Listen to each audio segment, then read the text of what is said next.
everybody, Lord Tremendous here, and I got another battle report here for you. This one's exciting, though. This is the Owl Old World Legends GT, the online tournament. This is Game 1. It's a 2,000-point battle of my Ogre Kingdoms versus Empire. And I believe he's playing the city-state of Nuln Army of Infamy. This is great. I'm excited. I got invited to this game anyway, this tournament, like 3 minutes before the deadline, which was fine. I mean, I'm going to take a little bit of a hit, but it is what it is. But I'm excited. I got my list in. I threw this one together, like I said in previous battle reports. And yeah, I got a couple of practice games in with it to varying results. Go check the battle reports out if you're curious. But this is the one that counts. This is the one that's important. And I ran into a really, really cool guy named Maquette. We sat down to play, and yeah, this was a pretty brutal game. This is a pretty strong gun line. So you know what? Sit back, relax, and get ready to see the carnage. Here's my list. This is my Owl GT list, so for every Owl game, there's going to be no change.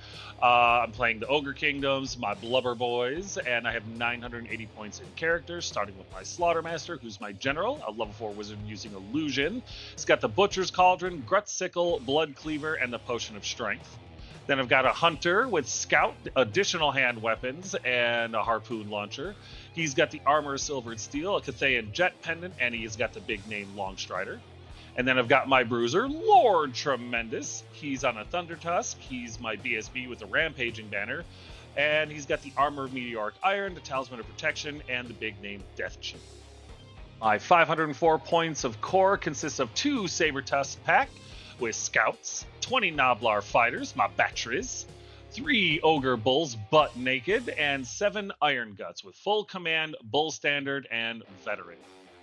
Rounding out my army is my 513 points in special, consisting of an Iron Blaster and 4 Mournfang Cavalry with Banner, Musician, the Cannibal Totem, Great Weapons, and Heavy Armor. Here's my opponent's list. He was playing Empire, the city-state of Nuln Army of Infamy. He was my Owl Online GT opponent for Game 1 and went by the screen name of Meket. And no, I'm not going to give you his real name, but thanks for asking. He had 656 points in total, starting off with a special character, General Hans von Lohenhack. I don't care if I'm saying it wrong. I like the way I'm saying it. And it was the first special character I've run into in the old world, other than the Green Knight, but we won't talk about that. And yeah, this was cool. This was cool to see. Then he had 2 Captains of the Empire with the exact same kit. They were both on Empire warhorses with handguns, light armor, and Squints Often Marvelous Magnifier, which makes them very dangerous shooters. Then he had an engineer. He had 3 actually, but the first one had Von Trickshot's Wondrous Arquebus or whatever.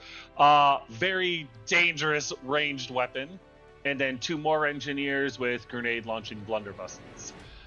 Final character was a Master Mage who was butt naked, level 2 wizard with battle magic. In core, he had exactly 500 points, mathematical perfection.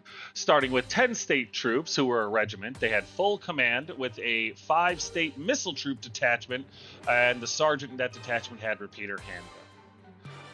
He had a unit of 9 Outriders. The sharpshooter had a grenade launching blunderbuss, and they had a musician in that unit. Then he had a second unit of 9 Outriders with a sharpshooter with a grenade launching blunderbuss, but no musician in that one. Because again, mathematical perfection. Here's where it gets terrifying. In special, he had a war wagon, and that thing, it's just a wagon. I know, it scared the hell out of you the whole game. It's just bristling with guns. And then he had 2 great cannons, which did nothing to lower my anxiety. Nothing at all. In rare, he had a unit of 4 Empire Road Wardens, which was really cool to see. There was a captain with a brace of pistols, and the whole unit had brace of pistols, scouts, and feigned flight. And then he had 3 Hellblaster volley guns. I was like, if this game makes it past turn 3, it's an actual miracle. This is a 100% gun line, and I was very much looking forward to the challenge.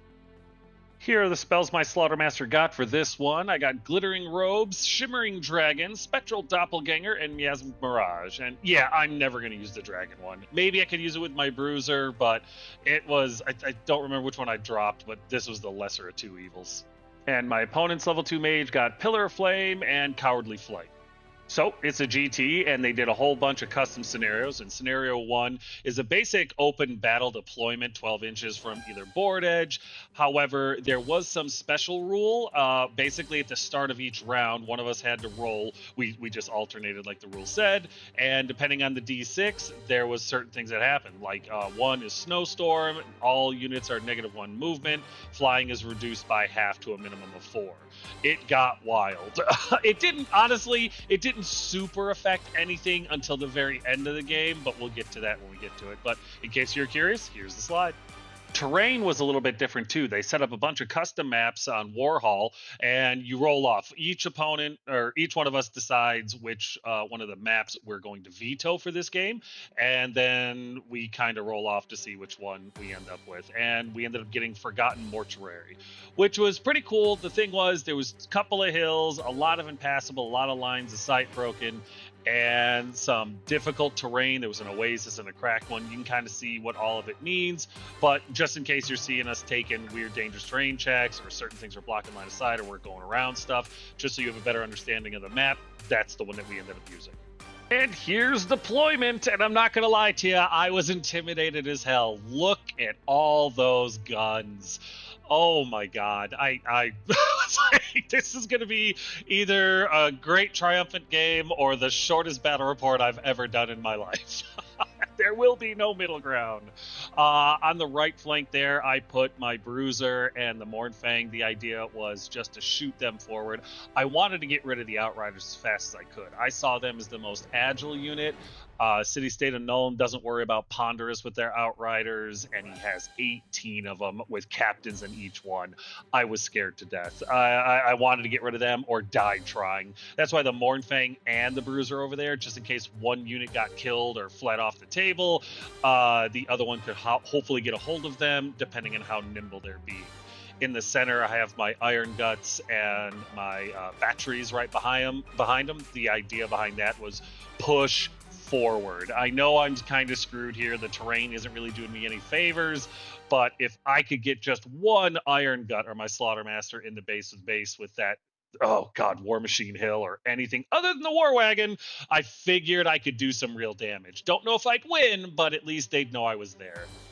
I put the cannon inside the trees just so that his cannons would have a harder time hitting me. Not impossible, but just a little bit more protection for him, because the hope was my cannon would take out his Hellblaster and then start taking pot shots at the stuff on the hill. If I could hit and roll average, I could do 3 wounds to him and kill 1 a turn. God, I needed that to happen. The bulls in the Oasis, because I literally had no idea what else to do with them. I just had no idea.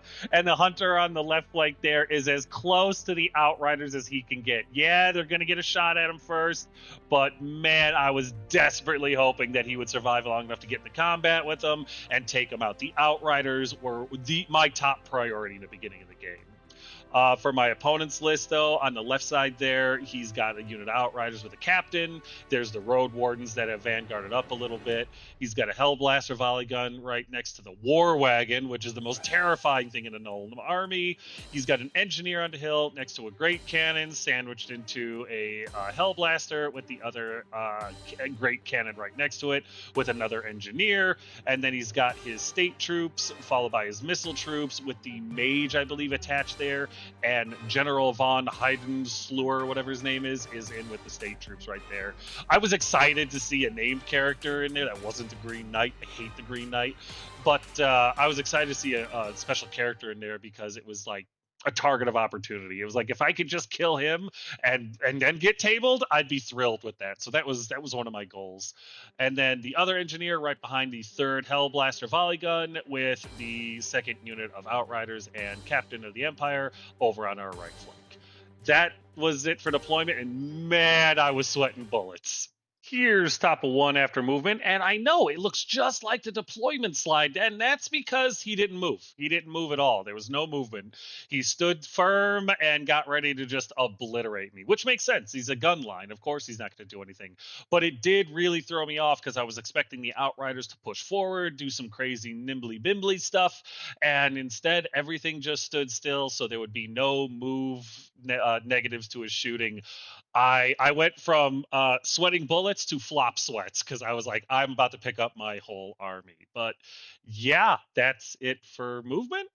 All right, so in the shooting phase, his great cannon takes aim at my iron guts, overshoots them, but slams through three Noblars, killing three of my batteries, which was a little sad. The second cannon, adjusts for wind, fires and obliterates one of my iron guts and takes out, I think, two or three more of the Noblars, which, man, it's not as bad as it could have been, but that's a lot of pink mist on my side of the table. Oh man, and then the Outriders open up on my hunter, kill one of the cats, puts a wound on another one, and has three wounds on the hunter. Oh, this unit is more terrifying than I even imagined. I do pass my panic check, but I don't know if he's going to be able to survive another volley. Thankfully, that was all of his shooting. So here we go into the bottom of turn one, and I just fire forward. Yes, his he did get the pillar of flame out, and yes, my Mornfang rang through it, past their dangerous terrain, so it is what it is. The Slaughtermaster got glittering robes and the regen off thanks to the cauldron, so they have a better chance of surviving the next cannonball shot. The bulls move forward because I'm like, yeah, there's you guys got to go out and do something, I guess. My Iron Blaster stays still. I'm really hoping to take care of his Hell Blaster this turn. My Hunter stays still because he's close enough to charge, and I didn't want him running around me or anything like that. They are in skirmish formation. He just left them ranked up like that because it's easier. And yeah, everything else moves forward pretty much as fast as it can. There's nothing really I have to worry about with shooting or magic casting. So yeah, it was just I need to get into his ranks as soon as possible. I go into the shooting phase. I target his Hellblaster and I misfire. Oh, come on! Little bit of luck. That's all I'm asking for. I end up misfiring four. So not only can't I shoot this turn, but I can't shoot next turn either. Oh no. In other news, though, the hunter was able to return to favor on the Outriders and staple one of the bastards to the ground with his harpoon. So I guess that's optimist, right? That's a good thing. At least at least one of the Empire guys is dead. I did everything I could. So here's top of two after movement. And again, he just kind of stays put. It makes sense. There's no reason for him to move or do anything because I'm getting closer to him. I have to. He outshoots me. So yeah, he stands back, doesn't have to worry about the moving and shooting penalty, if at all. And that's it for his movement. Oh God. At the beginning of the turn, his vortex did go right through my Mornfang and my Bruiser, putting a wound on each of them. I tried to stop it. I did. It just didn't work out. Not good. Not good at all. Shooting starts with his I think it's his War Wagon or his Hellblaster, one of the two, but they fire at the Iron Guts and I make a ton of saves. I get really, really lucky thanks to glittering robes, and I only take one wound. So this is giving me hope. I don't know why, but I'm gonna take it. His cannon takes aim at my Iron Guts, misfires. His engineer allows the reroll, and he misfires again. I couldn't believe my luck. Could not believe it. I'll take it, though. I absolutely am not complaining about this. Apparently, one of the crew was looking inside the barrel when it fired, causing a wound, and it can't shoot this turn or next while the remaining crew gets over the trauma. Oh, man, I'll take it. The rest of War Machine Hill wasn't having it, though. The Hell Blaster and the Great Cannon Fire at the Iron Guts. Again, thank you, Glittering Robes, and thank you, Regen. I end up taking about four more wounds, though. I lose another gut, and one guy's got two on him. So we're getting whittled down, but luckily they have enough wounds to kind of weather it. I need to get him in there quick. And then this Hellblaster volley gun, I think it did like 26 shots into the Mornfang. Ended up 7 wounds got through. Oh man, I'm glad they have 4 each because that would have sucked. But I mean, it sucked in any case. They, 7 wounds got through. We do pass our panic check, but oh my God, almost half the unit in one volley. That brings us over to bottom of 2 because he was finally out of ammo. He had to reload, and I went in. Everything that could charge did. The hunter made it into the Outriders, losing the kitty for his troubles, but he made it in. Lord Tremendous on his Thunder Tusk made it into the other Outriders, and that gave me a ton of hope. The Mournfang charged into the Hellblaster that obliterated almost half of them. The Iron Guts just moved forward. There was no way I was going to make the charge. I got Miasmic Mirage off on the on the War Wagon, which was huge. It allowed the Iron Guts to move up and really threaten War Machine Hill, so I felt great about that. My Bulls charged the Road Wardens, who decided to flee.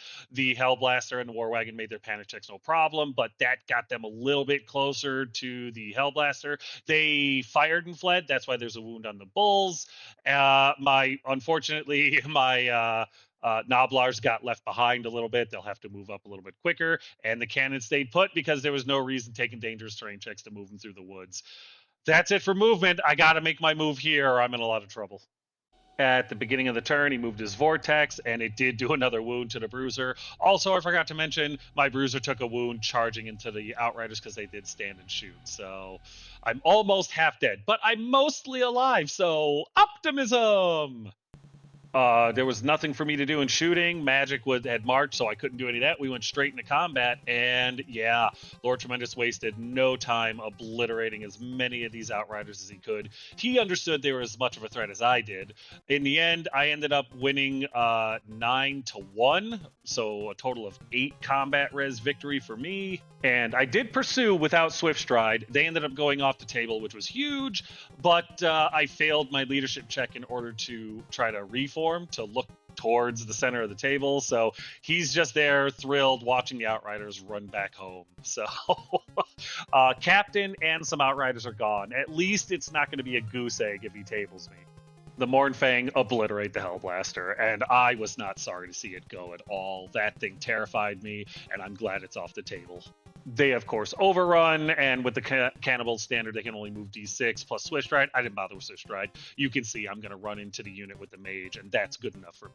And that's exactly what happens. In combat over here, my Hunter does amazing. He does end up in a challenge with the Captain and obliterates him. I get 4 combat res in total. He's able to do nothing in return. The Hunter catches him. I pursued with without Swift Stride and caught him. And yeah, both unit Outriders and Captains are gone. This was a huge swing for me, and I'm trying to keep up that momentum. Super proud of the Hunter right now. Okay, settle down. There's still a lot of fighting to do, and there's still a lot of guns on the table. Here's top of turn 3 after movement, and while his War Wagon can't charge me, it does move up to tempt the Iron Guts, and I get that. He's stopping me from charging into his War Machine Hill, which is incredibly intelligent. I was a little mad I didn't think of that. So my opponent definitely outmaneuvered me here. His Road Wardens, I believe they do rally. His State Troops with General Von Heckenslash or whatever moves forward a little bit, and that's really it for his movement. In the shooting phase, his Hellblaster fires at my Bulls and puts 4 more wounds on them. I got really, really lucky there. Honestly, I was expecting them to be obliterated. They've only got light armor on. But one dies, one's almost dead, but they do pass their panic check, which was just a godsend. Over here, my luck kind of falters a little bit. The War Machine Hill, the War Wagon, all of the stuff that can shoot at the Iron Guts does. And as you can see, 2 of my blubbery boys die. One of them's almost dead, holding on to 2 wounds. The unit champion took a hit because now we're divvying up hits. I failed my break check, or my panic check anyway, but they're above 50%, so it's just fall back in good order. They go back, they turn around. It's not ideal, but they're still on the table. I need to do something about that hill quick or I'm screwed. That brings us to combat, and yes, moment of silence for the dead Mournfang. They got him. The guy hanging on by a wound. The little missile state troopers got a hold of him and dropped him before I could attack. It is what it is. No impact hits. Initiative 1 and 2. They were going first, and he slipped one through. They made him pay for it, though. We killed the mage, and we geeked 4 of the missile troops, leaving 1 guy alive to tell the tale. I ended up getting 8 combat res to his 1. Yeah. The guy got away. Now, he got away. He rolled 2d6. I rolled 2d6 because I have the cannibal totem. I only get to roll 1 for the pursuit move plus swift strike. So he got away. He's a quick little bastard, and honestly, I gotta respect him. All right, and with that, we go to bottom of 3, and yeah, there's been some movement. On the left side there, my hunter comes running over because he needs to get back into this fight. The bulls charge a Hellblaster and make it. I end up getting Miasmic Mirage off on the War Wagon again, so I don't bother charging it. My cannon can shoot, so I'm really hoping that it puts some damage on this thing this turn. The Noblars are within range of the Slaughtermaster, so I got Glittering Robes off, Miasmic Mirage, and I was able to drink from the Cauldron, so that's all good. The Mournfang are able to charge the 1 remaining missile troop, forcing him to flee. They redirect and hit the engineer on the side of the hill there. They could see him. So that's excellent. And Lord Tremendous on the Thunder Tusks pulls a hard left turn, moves over about 6 inches or so. He's going to take a pot shot at the engineer that's standing there. And yeah, that's really it for my movement. So yeah, nothing happens in shooting or magic, so we go straight into combat, and yeah, needless to say, the Mournfang obliterate that engineer and then overrun into the cannon. Oh, it feels good to be into this hill. In combat against a Hellblaster, the ogres are able to... I think I just win in combat. I don't think I actually destroy it, but it breaks, flees, and gets run down. And they end up pretty much right there. Great thing about the ogres is that it's pretty one-dimensional playstyle. You're trying to get in there and mash up your dinner. So with that all done, here's top of 4 after movement, and not a ton. I believe his Road Wardens rally. They hadn't before, but they hadn't actually run off the table. So they rallied here and turned around. And that's really it. I believe his state troops turned to face the Mournfang with the general in there. And yeah, nothing more really happens, which is good. In the shooting phase, he fires this cannon and misfires again. Wasn't a double misfire this time. I think he used his engineer's ability on the Hellblaster or something like that. I can't remember what, but it wasn't to good effect. So he ends up misfiring 4, and the same cannon that misfired last time. So yeah, he takes another wound and can't fire this turn or next. I mean, I believe in better lucky than good any day, but my luck here, I got to stay indoors because I'm going to get hit by a car or something if I go outside. I'm burning all my luck in this game because this should not be happening. That throws us into combat, and yeah, my Mournfang are on a roll. They obliterate the cannon, slam into the Hellblaster. It's looking real good for the ogres at this point. That brings us over here to bottom of turn 4, and one of the first things I do is get Glittering Robes off. I get the regen from the Cauldron off on the Iron Guts again, and of course I get Miasmic Mirage off on the War Wagon, which is honestly holding up my opponent's entire game. That spell alone is probably solidifying the win here. I did lose another Ogre to his Hellblaster last turn. I forgot to get a picture of that, but that's why there's so few on the table right now. And yeah, my Lord Tremendous on the Thunder Tusk, he charged the engineer. The engineer, I don't remember if he failed the terror checker or if he just fled, but either way, he fled, got ran down. With the rampaging banner and swift stride, I was going to catch him. And I end up right there. My hunter charges into the road wardens and makes it, and the bulls charge into the engineer on the hill and make it as well. So it's looking pretty good at this point, but I can't let up. It is a tournament. In the shooting phase, my Iron Blaster fires at the War Wagon, and I know it's a terrible picture, but he did hit. It did not touch the terrain. It's a very good question. It did not touch the terrain. It was a good shot. And it bounced through the War Wagon, doing 3 wounds. And I apologize for the bad picture. I'm playing a tournament, and I didn't have time to go and check it. So that's why you got like this half-ass shot. But no, trust me, it's got 3 wounds on it. With that, we go into combat, and the bulls are able to destroy the engineer, no problem. They do overrun into the cannon. I just don't have a picture of it. In combat with the hunter and the road wardens, he obliterates all 4 of them in close combat. I was rolling out of the box for him. I don't think his impact hit did anything, but his 5 attacks, I think 4 wounds went through. And even at full save, because there is no AP on additional hand weapons, he obliterated them. All 4 died, and I was stunned. There was no reason to really move him around or anything because he's a skirmisher. The Mornfang do what they do and kill that Hellblaster volley gun for me, taking the threat of all of his war machines really out of the game. I did restrain with them and turn to face the general and the state troops. I didn't want them in my flank if I overran into the cannon. The bulls were already in the cannon, so I knew it was at a minimum it wasn't going to hurt me anymore. It's only got one wound left, so I was feeling pretty confident. But I didn't want these guys in my flank. I don't know exactly what the named character does in close combat. I don't know how good the state troops are. They're Empire infantry. These are Mornfang, but it's a tournament. I can't allow myself to get cocky, so I had to play it smart. So yeah, I wasn't sure where he was going to go, but I certainly wasn't going to give up a flank. All right, we're coming down to it. Here's top of turn 5, and yeah, like I was worried about, his general and the state troops charge into the front of my Mornfang. Oh, I'm so glad that I've been getting Mirage off on that war wagon. That's so incredibly critical. Everything else he has is dead in combat or hexed, so that's it for movement. There is no more shooting phase, so we go into combat, and the bulls do what they do, and they're able to get that last wound through on the cannon, destroying it outright. It's risky, but I do turn my bulls to face the war wagon because I'm starting to think that I'm going to have to deal with it. And the best way to deal with it is to throw every beefy boy I've got left at it. Combat with the Mornfang, yeah, it's a hell of a fight. I end up getting 4 combat res in total. The banner is still there. I don't know why Warhol removes the banner before the musician, but it did. Is what it is, not the end of the world. My opponent and I both know that's the banner that's still left. I ended up with 4 combat res. He ended up with 5, so he won by 1. And I believe I make my break check, so I just end up giving ground, and he follows up. All right, takes us over here to bottom of 5, and I go all in. Everybody that can charges. My bruiser, Lord Tremendous, slams into the flank of the state troops because I've got to help out my last Mornfang.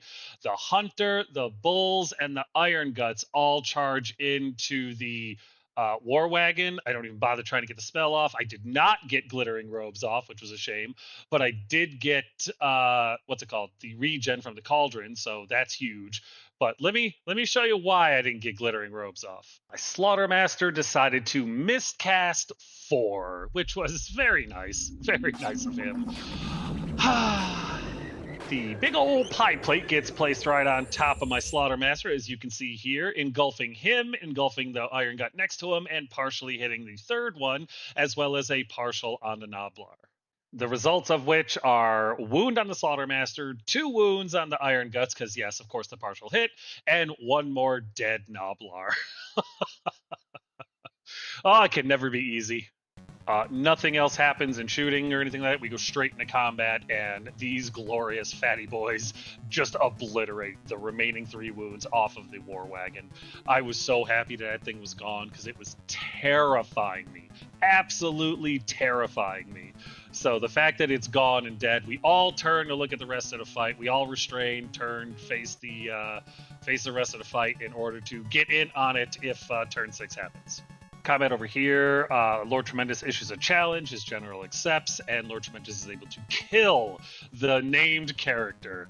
So I feel pretty good about that. Yeah, I wasn't really sure how that one was going to go, but yeah, he was able to kill the named character, and the Mornfang was able to do his job, so there was 3 state troops left. He did take a wound for his trouble.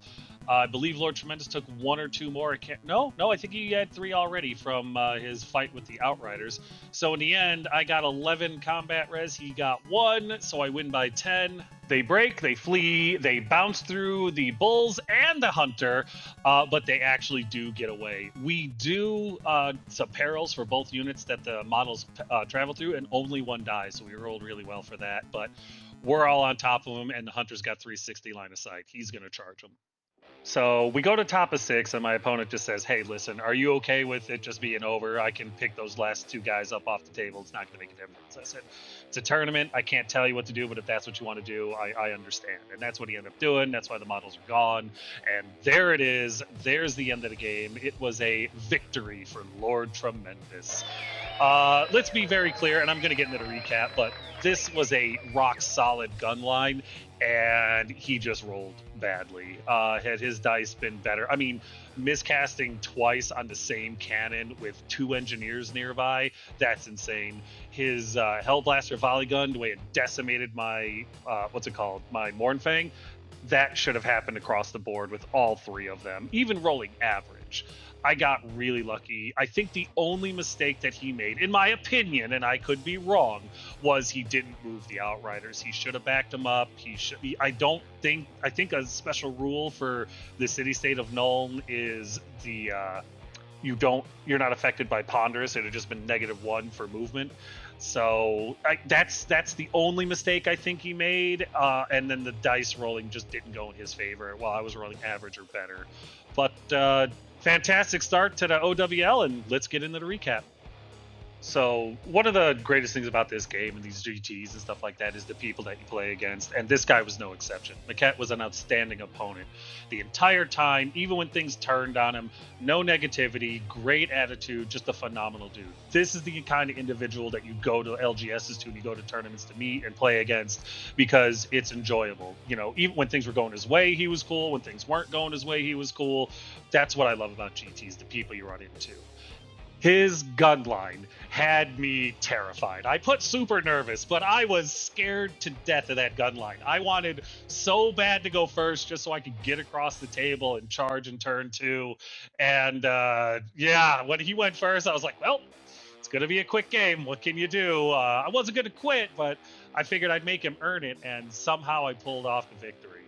But my Hunter and Lord T coming through, getting a hold of those Outriders and taking them off the field, that was, in my opinion, short of the War Machines, let's be honest, the scariest units he had on the table just because of their maneuverability and the amount of shots they can put out. I got really lucky that they didn't do more damage to my Hunter and his pack that they did otherwise. Oh man, I mean, shoot, as it is, they almost completely wiped out the cats and put 3 wounds on the Hunter in 1 volley of shooting.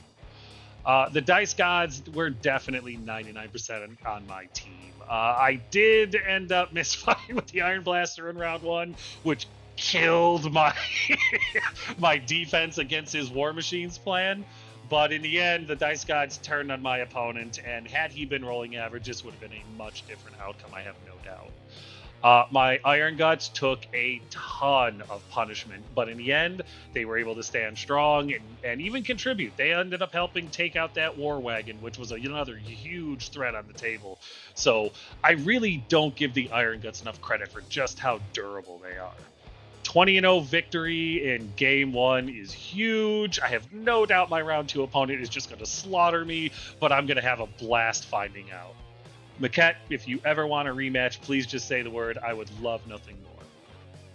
Okay, so I moved the list around a little bit because I figured Empire should be with Bretonnians, and this is the first time we're running an Empire since I've started in battle reports again. So, the King Hotep definitely got some new bones sent to him today, which I think you'll really appreciate, especially considering on top of the pile was the special character, General Hans von Lohenhack. That's right, he's no longer in the lore, it's canon. GW, make the adjustments as you see fit. Then I got 2 Captains of the Empire, 3 Engineers, and the Master Mage. Definitely a good group of characters to put on the pyre for King Hotep.